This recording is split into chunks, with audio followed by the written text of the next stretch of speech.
Hello! Just today I'm going to bring you guys the review for Injustice Gods Among Us. Um, just to give you guys a really brief overview of what the game even is, it's the recent fighter from NetherRealm Studios. You probably have heard of them because they developed and produced Mortal Kombat here. Mortal Kombat 9, well, all 9 of them. And in this video, I will be talking about the similarities and differences between Mortal Kombat vs. DC Universe and Mortal Kombat, the good and the bad. Okay, first, the story. Honestly, I beat the story within 4 to 5 hours, but I don't really think that's all that of a bad thing, because it is a fighting game, and most fighting games such as Street Fighter and Marvel vs. Capcom 3, they didn't really have stories like Injustice did, and Mortal Kombat. And Mortal Kombat vs. DC Universe kind of had a story, but it just wasn't as good. It was kind of bad graphically wise. But Injustice and Mortal Kombat, they really have their own stories, and they're very cinematic. They're not something that you normally find in fighting games. So for it to even have that 4 to 5 hour story, it was just an added plus. While the story did kind of get complex and kind of over-complicated at times, once you kind of realized what they were even talking about, it was really good, and it had a few plot twists here and there, and it really well explained every question that you may have had to how is this stuff even happening, like how is the Joker able to fight Superman and come out on top. Okay, next is the gameplay mechanics. They added a few things in from Mortal Kombat because they wanted to give it its own feel. One of the major things is super moves. Just to give you guys an example, personally one of my favorite characters in the game to play as is the Flash, and his super move, first off, a super move is just basically a huge cinematic attack in which you're going to deal huge amount of damage, basically around like 30 to 45% of your opponent's health bar. And for the Flash, he takes 3 round trips around basically the whole planet, charges up a punch, and then just delivers that mid-air.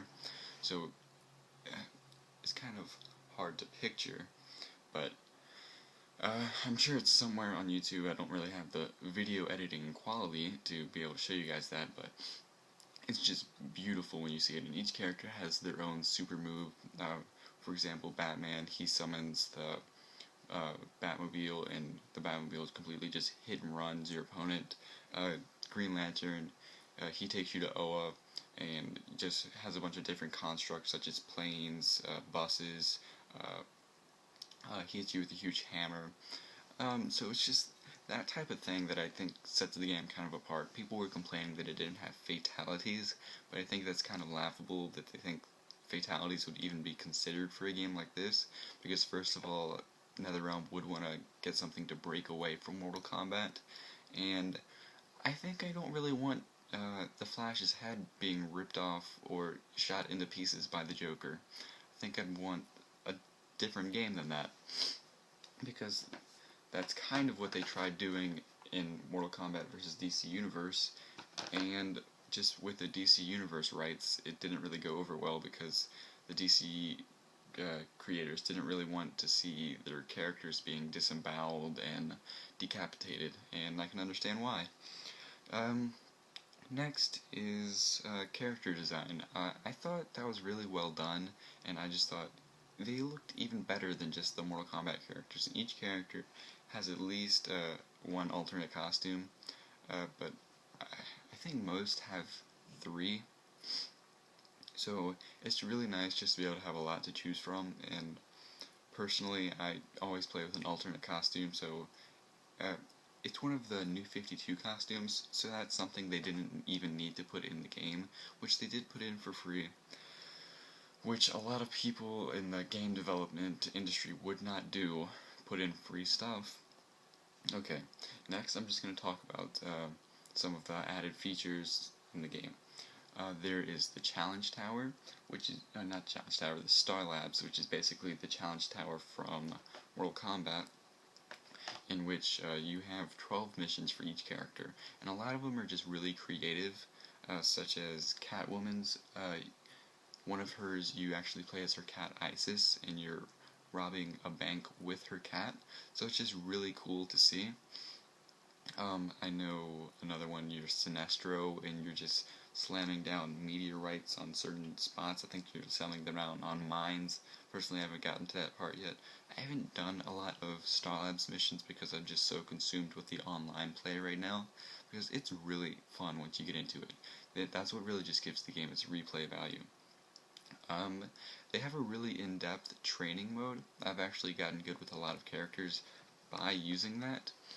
Other than that, I don't really think there are that many modes. They have classic battles, like where it would be just the ladder that you slowly rise up by doing like 10 or so battles, and it gives you an ending for each character. And I think the endings for each character are even better than the Mortal Kombat endings, because they're very cinematic, and the art style is just really good. Some of them kind of leave you with more questions than answered, but it is really interesting to see the endings. Personally, my favorite was Harley Quinn's. It was just really interesting because you saw a lot of interaction with the Joker in her ending. I'll let you guys kind of see that for yourself. But overall, just to kind of sum it up, Injustice has been a really great game, but if you're not really into fighters or the DC Universe, I can't really recommend this fully. I'd say maybe once the price gets down to $40, $35, you might want to pick it up, or even just go to GameStop, get it used, and return it within 7 days, because some people, when they're just not into fighters, they don't really find replay value with it. Like, I'm still playing Mortal Kombat from time to time, so that's one of the games that I bought at $60, and this is the game I bought at $60, so I know I'm going to be playing it for a while. And I just wouldn't really recommend you guys to get a game at $60 if you're not going to be playing it for a while. So, to me, it was a really great game, but of course, I am a huge fan of fighters and the DC Universe, so this was a perfect combination for me.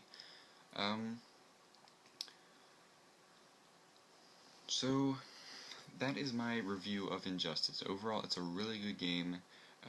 It's worth your time to at least check out. And honestly, there's going to be a lot of DLC released for it. I know I'm going to be getting it.